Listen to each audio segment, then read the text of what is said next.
Good morning, everyone. Thank you for joining us here today. My name is Matt Jones. I'm the Minister of Affordability and Utilities, but more importantly, the MLA for Calgary Southeast, where we find ourselves this morning.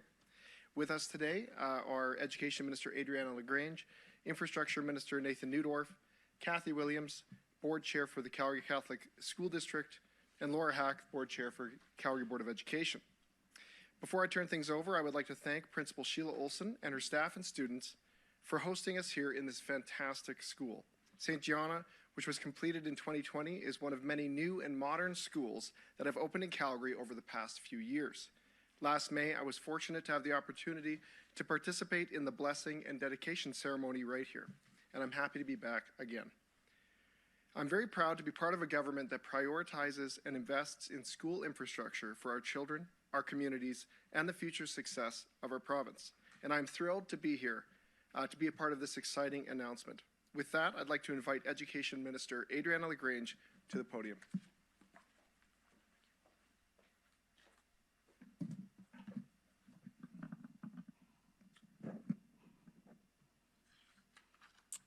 Thank you so much, Minister Jones. Hello, everyone. It is so wonderful to be here. Thank you to the students and staff at St. Gianna School, and of course to Principal Sheila Olson for hosting us today. We really appreciate the warmth and hospitality you and your school community have shown to us, and I'm so looking forward to meeting some of the students and going around to the classrooms. I would also like to thank all of the Calgary Catholic School District representatives that are here and all of Calgary Public School District representatives that are joining us, all for your dedicated efforts to our students. It's phenomenal the amount of work that a school board trustee does. I was a school board trustee for 11 and a half years, and I know what it's like. So thank you all for being here and for all the tremendous, tremendous work you do. Calgary and the surrounding area are very fortunate to have such hardworking education leaders representing them. We are currently operating the largest education budget in Alberta's history and will continue to focus on meeting the demands of growing communities. We are committed to building schools to help address enrollment growth, classroom complexity, and of course, modernizing schools to support 21st century learning. Each year, school boards are required to submit 3-year capital plans to Alberta Education that outline their capital needs. These plans are then used to develop the provincial capital plan. There is a 10-step auditor-approved gated process that each project is subjected to. And then Education, with the support from infrastructure, prepares a list of the highest priority projects. Today is a very exciting day. This year, we are investing over $2.3 billion over the next 3 years to modernize existing schools and to significantly increase the number of schools in growing communities by new builds. Budget 2023 supports 58 projects, which includes 47 projects through planning, design, and full construction, and 11 more for pre-planning. Today, we are announcing 33 priority school projects, which consists of 10 new schools, 16 replacement schools, and 7 modernizations. In total, there will be nearly 25,000 new and additional school spaces for students across Alberta, which includes the creation of more than 9,400 new spaces and upgrades of more than 15,500 student spaces. This also includes about 4,500 new and upgraded spaces here in Calgary alone. In November, the Premier directed the Education and Infrastructure Ministers to develop a proposal to significantly increase the number of schools in our growing communities. With this in mind, we are not just announcing schools for full construction funding today, we are also announcing several schools for design funding, planning funding, and pre-planning funding. This approach will provide school authorities with more provincial support earlier in the planning process so school projects can progress more quickly and with fewer roadblocks. In Budget 2023, we are providing full construction funding for 13 projects. We have approved schools in Calgary. Two of these schools are in Calgary.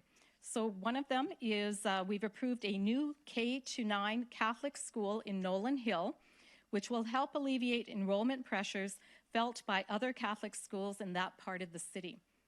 And we've also approved the modernization of John G. Diefenbaker High School, which is a Calgary Board of Education school. Staying in the Calgary region, in Okotoks, we've approved the replacement of École Good Shepherd School. We have also approved a new Francophone secondary school in Airdrie. I know the Francophone families in Airdrie and surrounding communities will be absolutely thrilled with that news. Francophone families in Lethbridge and in Edmonton will also be happy to hear about two other projects moving forward. The much-needed gym project to École La Vérandre School in Lethbridge is going ahead. In Edmonton, we've also approved a solution project for École Michael Saint-Jean and École Gabriel Roy. And some of you may wonder what I mean by solution. It is simply a plan to address multiple needs through a single project that impacts multiple schools. So we've also approved full construction funding for solution projects in Sherwood Park for Elk Island Public Schools and in Valley View for Northern Gateway Public Schools. Both of those projects were approved for design funding in the 22 budget. Of the remaining 5 projects, 3 are new schools, including a new public K-9 school in the community of Edgemont in Edmonton, a new Catholic elementary school in West Lethbridge, and a new public high school in Raymond, Alberta.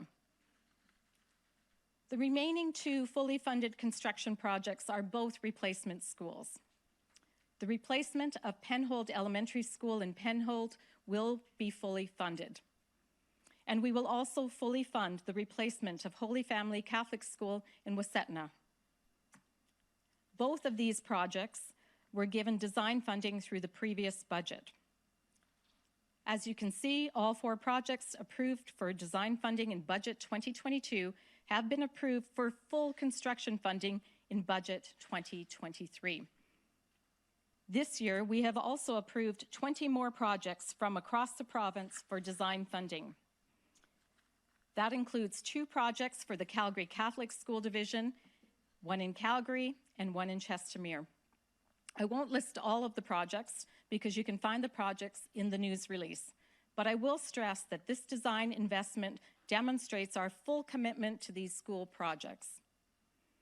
A design funding approval provides sufficient funding for the project to be fully designed, for construction tender documents to be prepared, and to capture project expenses like permit applications. Full construction funding is subsequently approved at a later time. The availability of suitable sites has been one of the biggest impediments and causes of delays to school projects. With this in mind, I am happy to announce that we have also created a school planning program. This new program will serve as a pipeline for school projects. It is intended to further develop project scope and to complete site investigations, work, so that projects can hit the ground running as soon as a formal design or construction is approved. We have approved 14 school projects for this new program.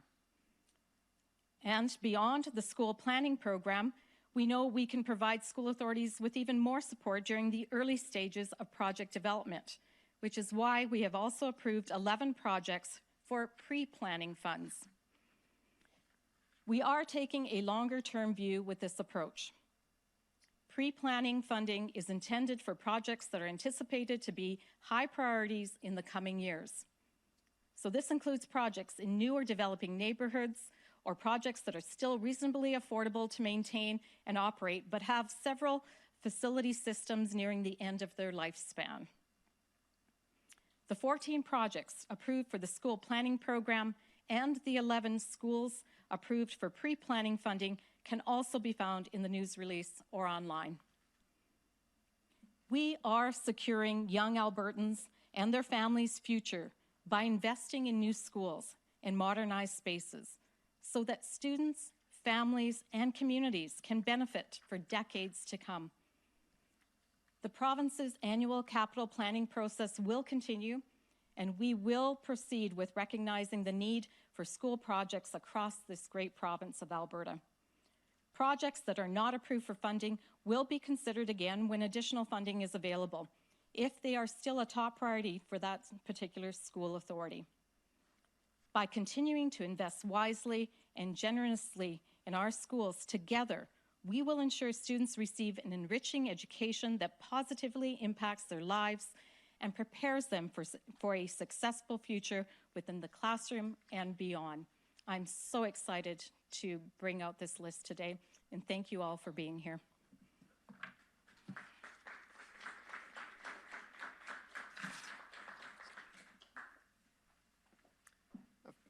Thank you, Minister. I'd like to now invite Cathie Williams, Board Chair of the Calgary Catholic School District, to provide remarks.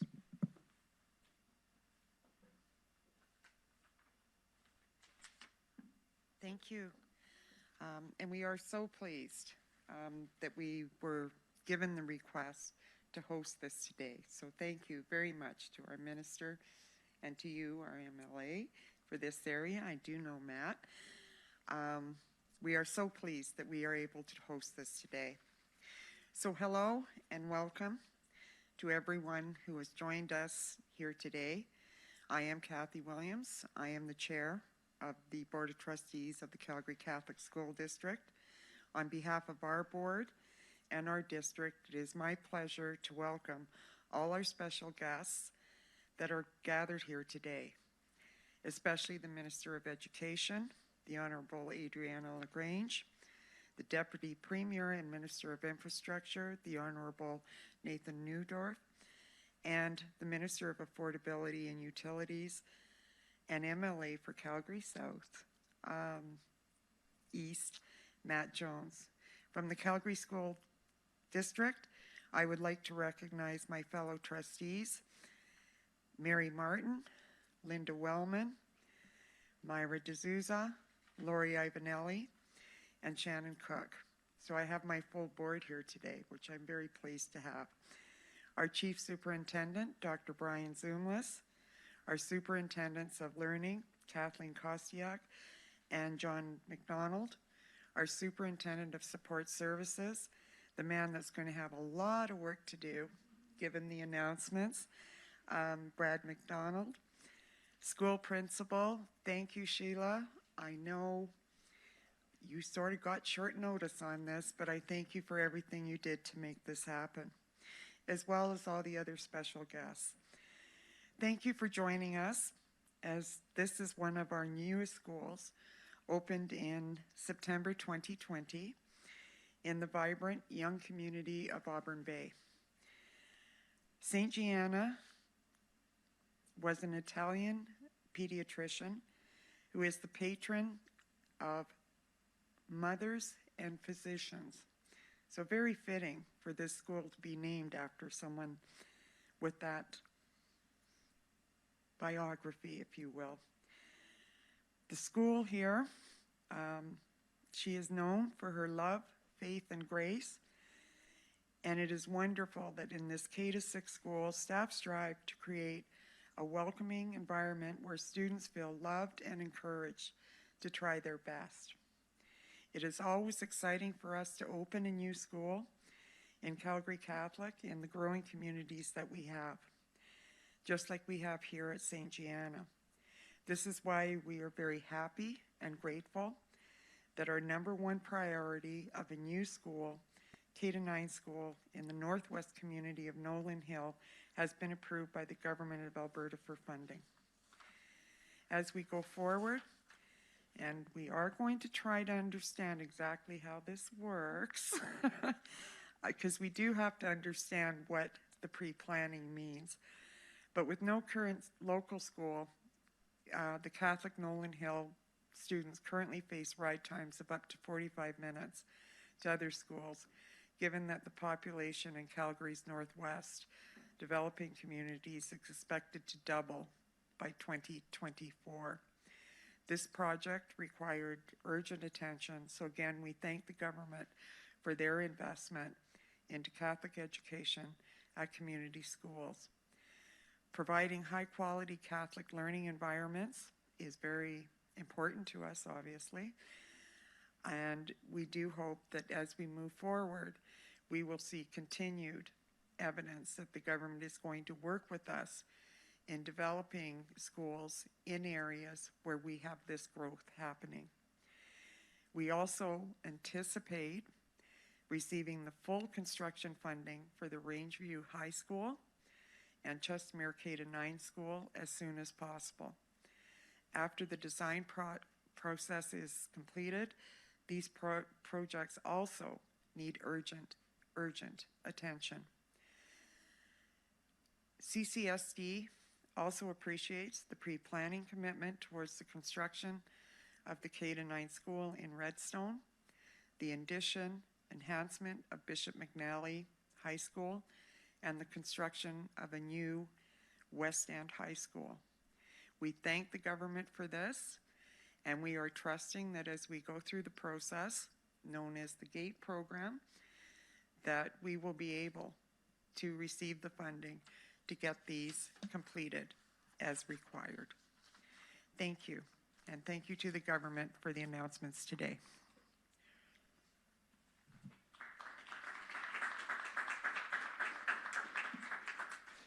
Thank you, Cathie. Now I'd like to invite Laura Hack, the Board Chair of the Calgary Board of Education, to provide remarks.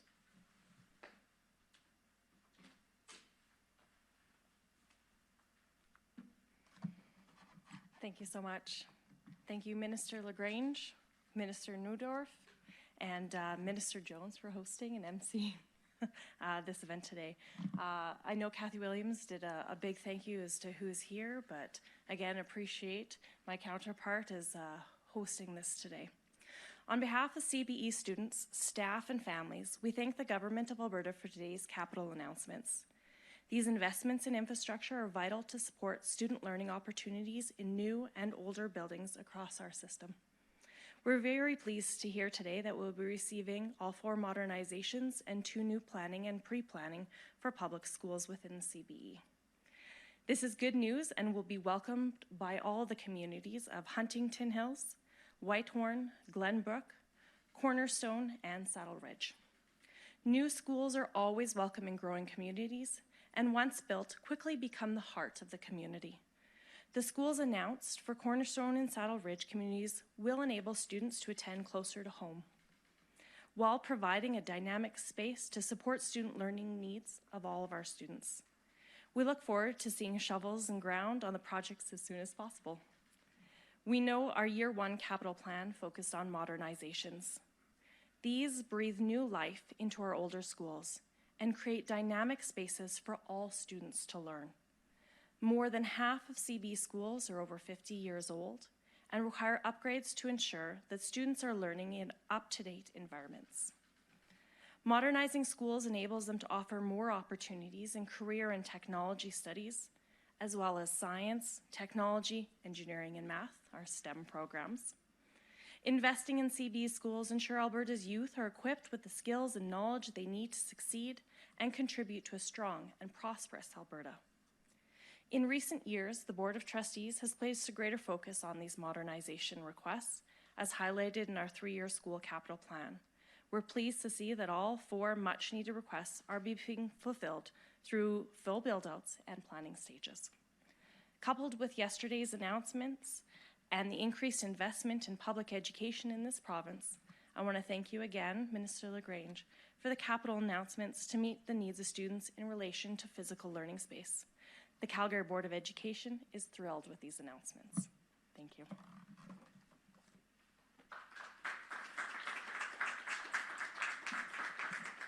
Thank you, Laura. Now I'd like to invite Deputy Premier and Minister of Infrastructure, Nathan Neudorf, to provide remarks.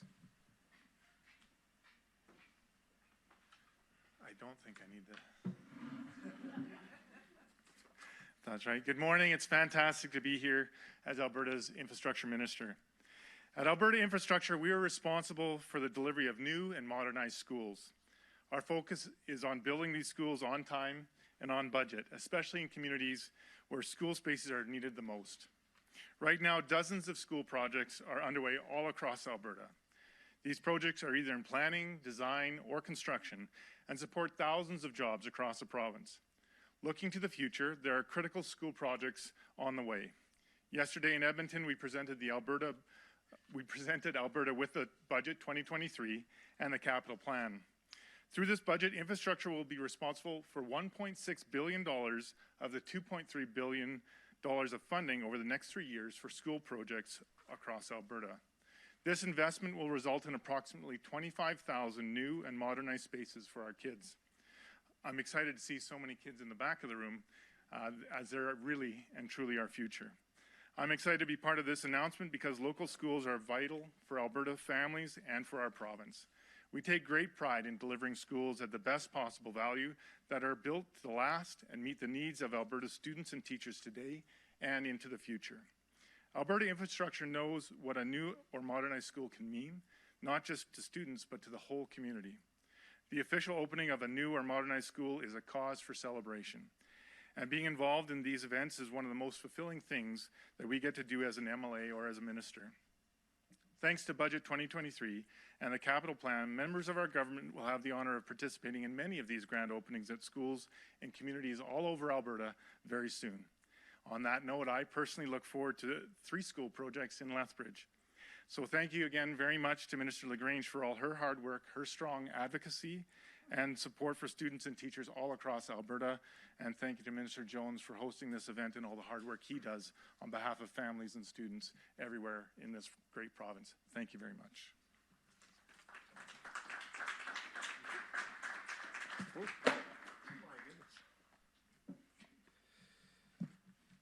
All right, that concludes the speaking portion of our event today, and I would like to turn it over to Emily Peckham to coordinate the Q&A. Perfect. Thank you so much, Minister, and thank you to the ministers and our distinguished guests today. So we'll now go to media questions. We'll start in the room and then go to the phone lines. As a friendly reminder, media, please ask one question and one follow-up. For those in the room, please identify yourself and your outlet, and we're ready to go ahead with the first question. Hi, Laurence Brisson-Dubreuil here with Radio-Canada CBC. So I'm just wondering, you talked a bit about this solution project, so getting ahead on these different projects and kind of planning in advance and taking this long-term approach. So specifically, I'm thinking here for École Michael Jean and École Gabriel Roy. If you could just expand on really how this type of approach is going to really address these problems and the requests that these councils have been asking for several years already. Yes, so when we talk to school authorities, sometimes it makes sense that if they've got 2 older schools, to amalgamate those schools into one building so that it is much more efficient. We're saving on costs for heating and plumbing and all those other things that older schools have difficulties with. The solution project is something that school authorities themselves have been saying they've wanted for a long time. So sometimes it's just a matter of combining 2 schools. In some areas in rural communities, we're actually seeing we can close down 3 really inefficient schools with low attendance and bring them into a modern, updated space where kids can really learn. So that's kind of the solution idea. Okay, and do you have any type of timelines when it comes to the implementation of these solution projects? Well, again, it depends on the process that it's going through. If it's in the design stage, that really looks into the details of what's the school going to look like, architectural drawings, etc. Then it's a matter of going to construction, and then we are seeing some construction delays. Minister Neudorf could probably speak to that a little bit more than I can on the construction side of things. But for the most part, typically, when we are building an elementary school, we're usually seeing the build from design all the way to build usually takes approximately 2 years. High schools are much more complex buildings. They can take upwards of 3 years. Minister Neudorf, would you like to add anything to that?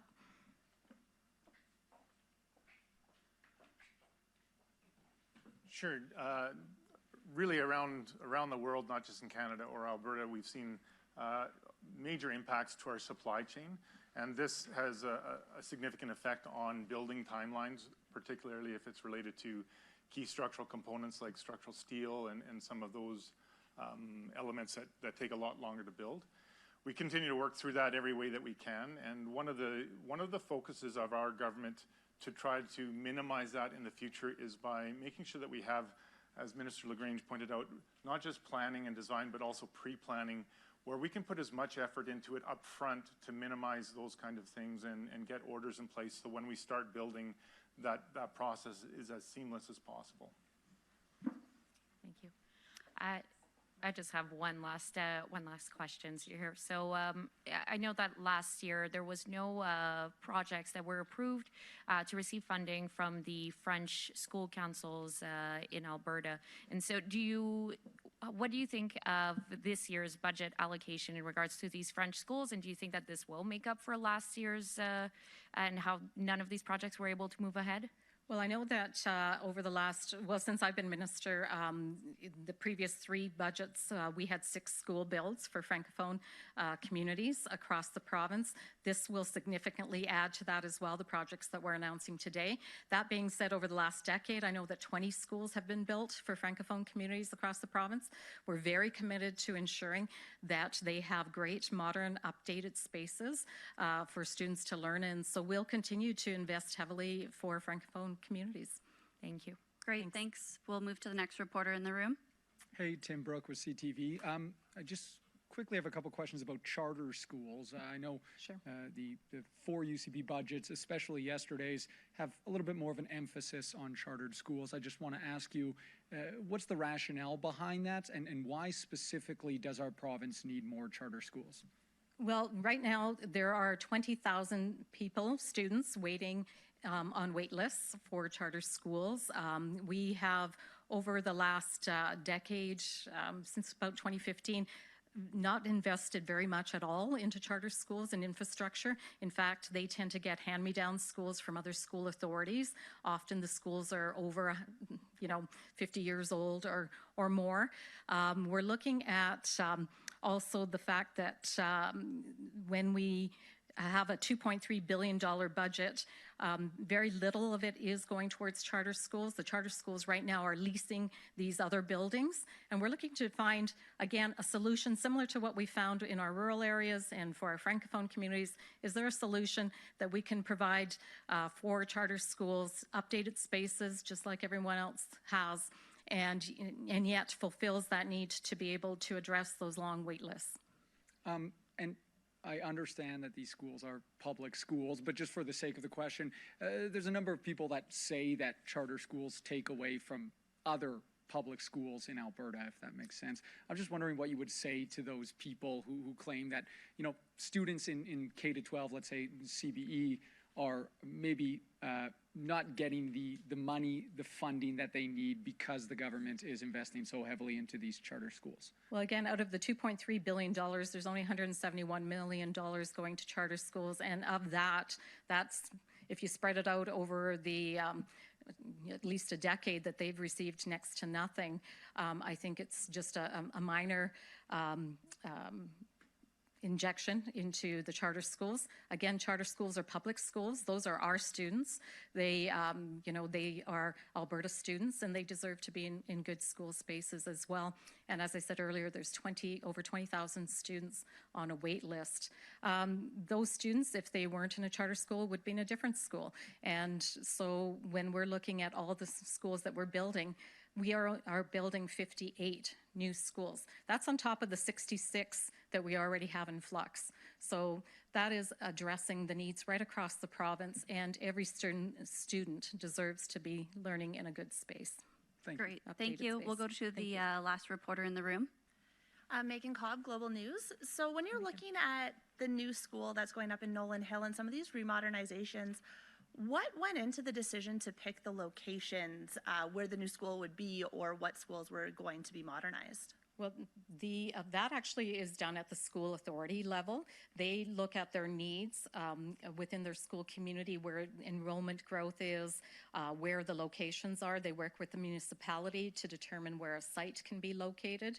Actually, probably more of an appropriate question for Cathie or for Laura to answer, but certainly it is at the school authority level.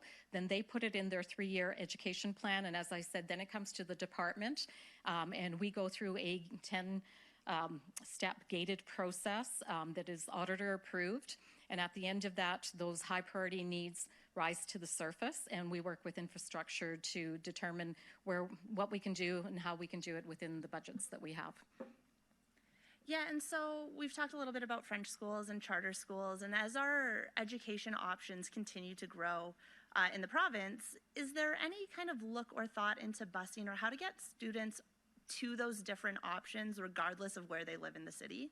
And that is something that school authorities do on a regular basis, and I'll be happy to invite any of the board chairs up. I was a school board trustee for 11 and a half years. It's always a challenge to look at where to place schools. We build schools, and then those communities, they're young, vibrant communities, but 30 years down the road, the demographic changes, so you do have to bus in, or you create schools of choice with a specialty in it, whether they're a sports academy or whatever. So school authorities are very creative on that. We have announced yesterday, we announced tremendous additional funding for transportation so that we can address some of the ongoing cost increases that we've seen due to inflation, but also to reform the system as a whole. We had committed to that under the Student Transportation Task Force that we put in place in 2020, and they had some very significant recommendations that we're now able to address now that we're moving beyond COVID. So thank you for that great question. Awesome. Thank you very much. We have one last question, and it is from a young learner. We have a student that's going to ask a question. Hi, Excellent. My name is Gabby, and I am in grade 6. Thank Gabby, you for the sorry to interrupt. Do you want to come up here and ask the question so everybody can see you? That would be terrific. And you know what? You're probably taller than me, so I'm going to put the microphone just where you can reach it. There you go. Thank you. Okay. Hi, my name is Gabby, and thank you. I am in grade 6. Thank you for the Catholic school in Nolan Hill. How long does it take to build? How long does it take to build? You know what? I'm going to ask the builder in the room to come and tell us exactly how long it's going to take to build. Great question, Gabby.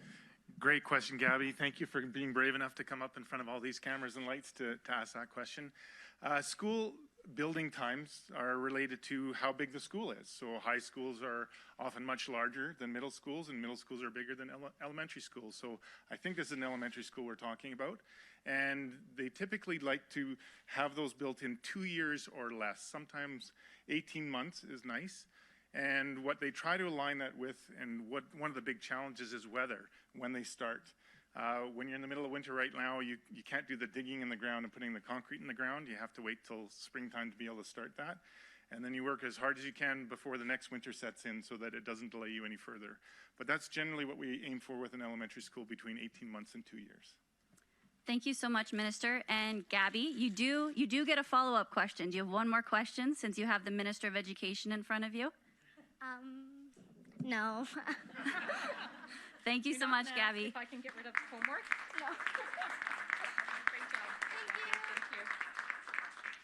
All right, we've taken all the questions in the room, so we're going to go to the phones. Operator, if you can please put through the first question. The first question is from Janet French, CBC. Please go ahead. Hi there. I'll take Gabby's follow-up question. Okay. So I was interested to see this charter hub model funded in the budget. What is it? How is it going to work? And where is this first hub going to be?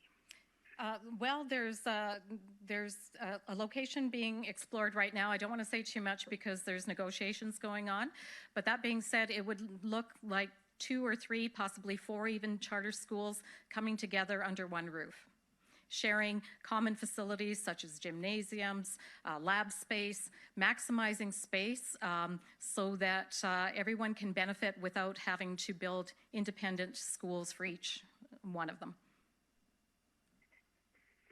Janet, do you have a follow-up question? I do. I think this one's probably for Mr. Neudorf. We've previously talked about the government moving away from public-private partnership builds for various reasons for school projects. But a lot of these projects are going to be clustered together in cities or close together. So does he see any of these new announcements as possible candidates for P3 bundles? Great question. Thanks, Janet. I haven't had an opportunity to evaluate on that basis yet, but if there are models within a school division, so we're not blending like a Catholic school build with a public school build, there's complexities to that unless they're a joint build. But if there are possibilities where we can bundle them together in a smaller geographic space, we are definitely going to look at that as the best avenue forward to build those kind of schools. But I haven't done the full evaluation on all the locations, geography, and school division that they align with, so I can't answer in any more detail at this time. Thanks, Minister. Operator, can you please put through the next question? Next question is from Jeremy Thompson, CTV Edmonton. Please go ahead. Hi, Minister. Thanks for taking my question here. I believe this is probably for Minister LaGrange. Just wondering, you're saying this is sort of the biggest, the most money ever spent on education in a budget here. Wondering if you can sort of quantify that a little bit. When you look at sort of per capita spending, does that still stand up? Are you talking about the operating budget or the capital budget, or both? The 1.8 billion, I believe. The 1.8 billion is for operating budget. So that's 1.8 billion over 3 years. Well, I can just share that we've never had cuts to education as long as I've been Minister of Education. I started in 2019 with an $8.223 billion budget. This current year, we're at $8.4 billion. In the 23-24 year, that will actually grow to $8.8 billion. And as I said, over the course of the next 3 years, that will grow. $1.8 billion is what we're investing. For the first time in a number of years, we're seeing enrollment growth, so we want to make sure we're addressing enrollment growth. We are addressing the transportation. As I said, I believe it's over 30% increase to transportation to address some of the inflationary costs, as well as the commitments that we made under the Student Transportation Task Force. Operations and maintenance, we've added additional dollars. Classroom complexity, we want to address classroom complexity. We know that during the pandemic, we've seen some additional issues in that area, so we want to make sure that there's the ability for school authorities to hire more staff and address some of the things that they're seeing on the ground. And we're just going to continue to work with school authorities and address the rising pressures that they're seeing in a real, meaningful way. Thank you. Do we have a follow-up question? Yeah, just as a follow-up here. Looks like there's a line in the budget that kind of puts aside $820 million for K-12 over the next 3 years. It says to ensure school authorities are prepared to welcome new students. Can you just kind of break that down for me? What are we talking about there? Is new students, is this like new Canadians, like kindergarten students? What are we talking about? What's that money for? Well, the money's for enrollment growth. And when you have enrollment growth, you have operational costs, whether it's hiring new staff or additional resources, supports that you need, perhaps more classroom space, more desks, et cetera. So it really is to address operational costs that you will see when you get enrollment growth. So that is specifically targeted for enrollment growth. So I'll get a little technical here. When we came forward with the new funding model in 2020, school boards were asked to put forward their projections for what they anticipated numbers to be within the classroom. And we were funding 730,000 students. But in the 2020-21 school year, we only actually had 705,000 students, bums and seats. And then the following year, 21-22, we had 716,000 students, but we continued to fund 730,000 students.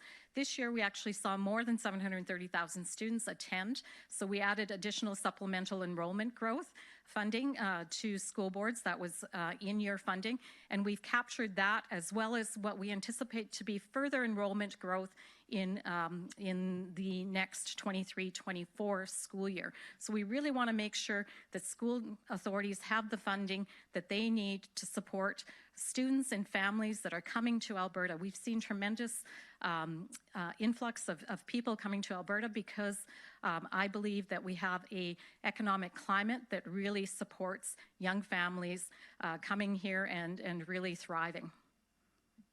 Thanks, Minister. Operator, can we please put through the next question? Next question is from Colin Moore, kicks up Peace River. Please go ahead. Hi there. My question here is for Minister LaGrange. I know this announcement today, you mentioned several rural communities, and I know you specifically mentioned Valley View earlier, which is up here in the Peace region.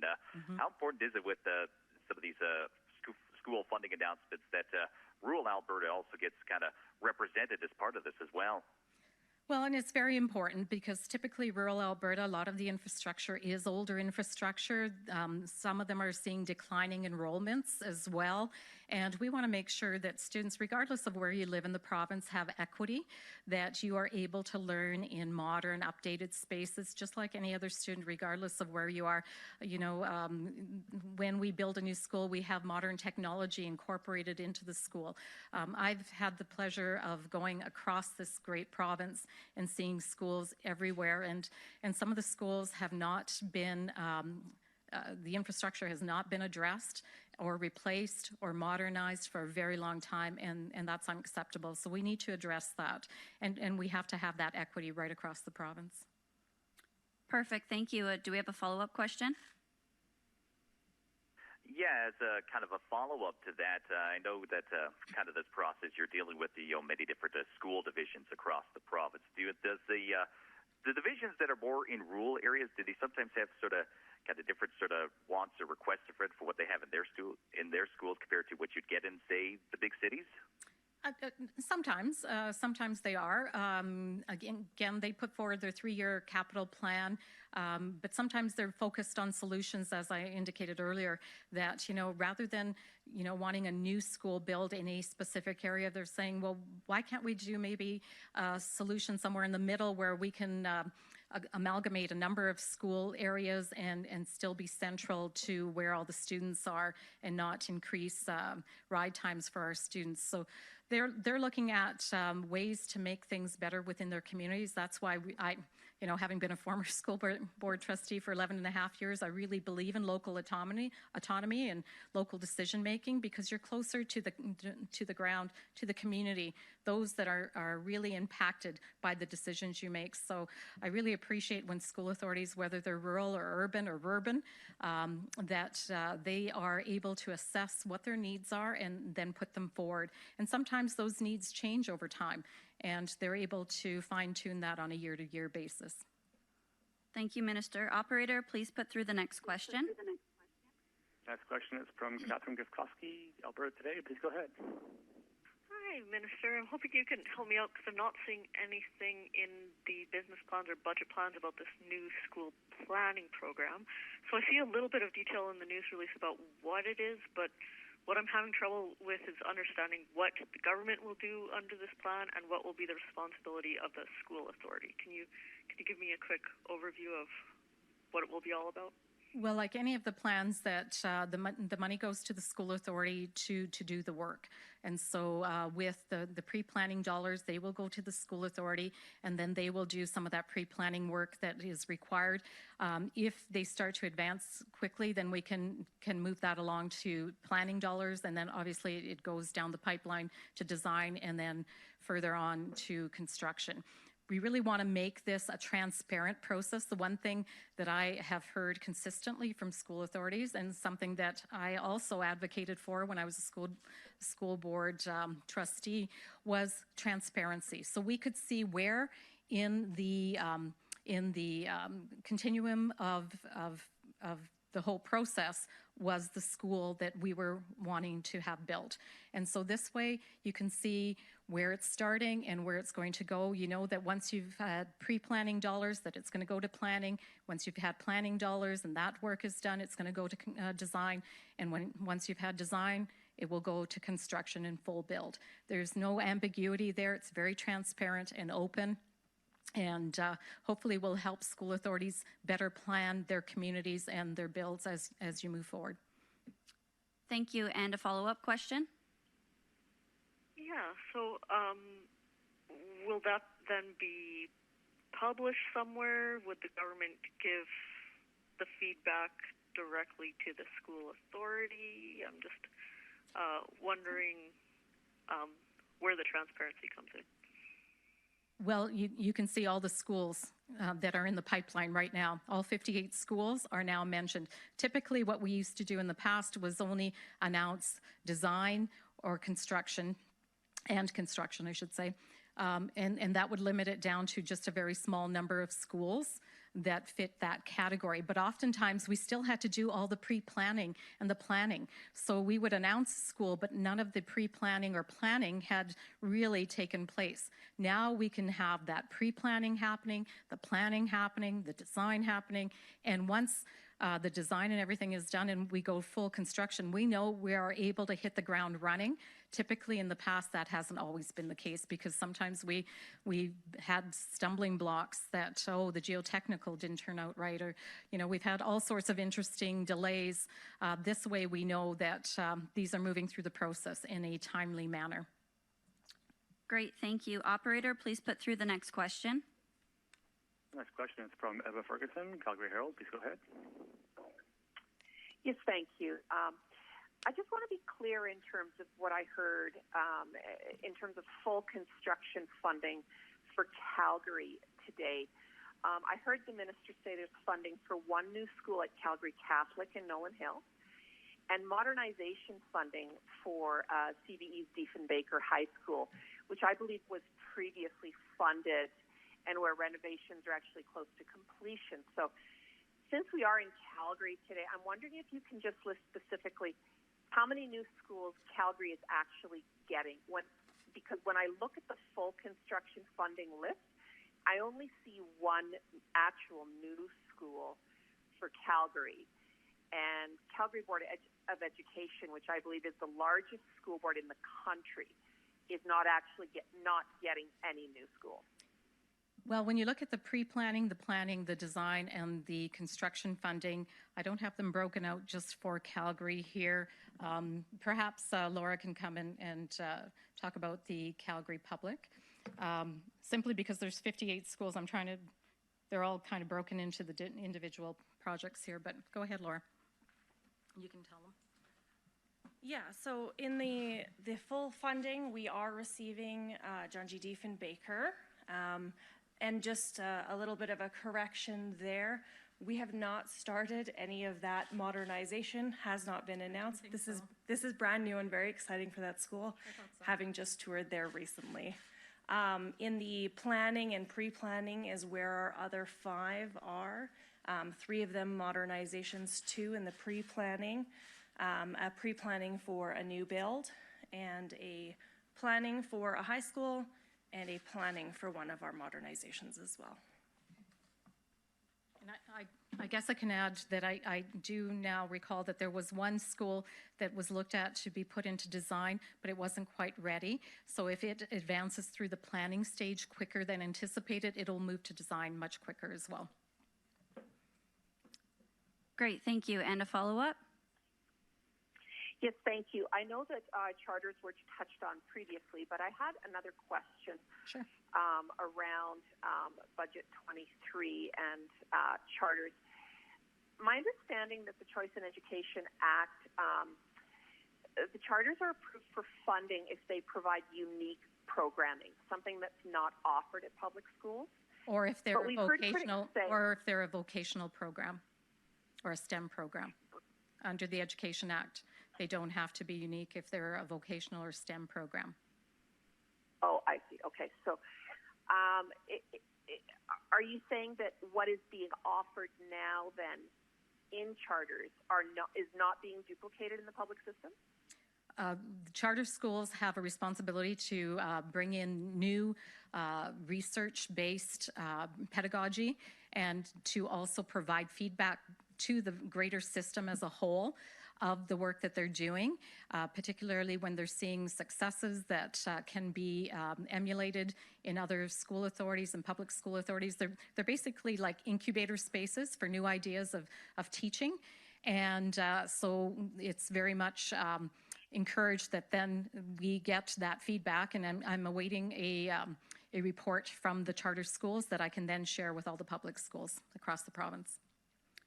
Thanks, Minister. Operator, can you please put through our next and final question today?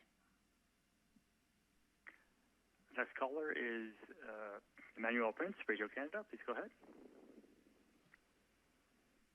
Hi.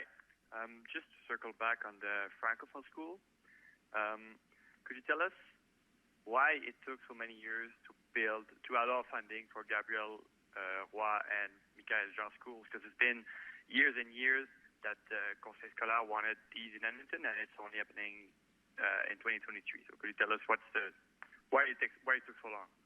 Well, again, the school authorities put forward their 3-year education plans, and it goes through the gated process. They have received other schools, and so their top priorities were addressed in subsequent years. And so now, as these have risen to the top, they are being addressed. Okay. And another, maybe more technical question, but how long does it take from a school project to go from pre-planning to planning to design to construction? How many years? What's the timeline on these projects? Well, it depends on the space that we're given, and sometimes we're not given the best spaces to put our schools and municipalities. We work very closely with the municipalities. Our school divisions work very closely with municipalities. So it depends on what the ground structure is, where the school is located, how quickly it can go through the process. Typically, we can go from pre-planning to planning within a year. Typically, we can go from planning to design within a year. Typically, we can go from design to build within a year, but that can change. Sometimes we can go from pre-planning right to design, or we can go from planning right to build. It all depends on the unique nature of the project and how quickly we can get everything aligned. We're realizing that we're working with municipalities, and sometimes there's added pressures on building abilities in certain communities. There's some rural remote communities where it's very difficult to even get the geotechnical equipment to those sites. We've seen delays on that side. So again, it is very unique to the unique projects that are out there. Great. Thank you so much, Minister. Thank you. That is all the questions that we have for today. Thank you, everyone, for your participation. Thank you so much.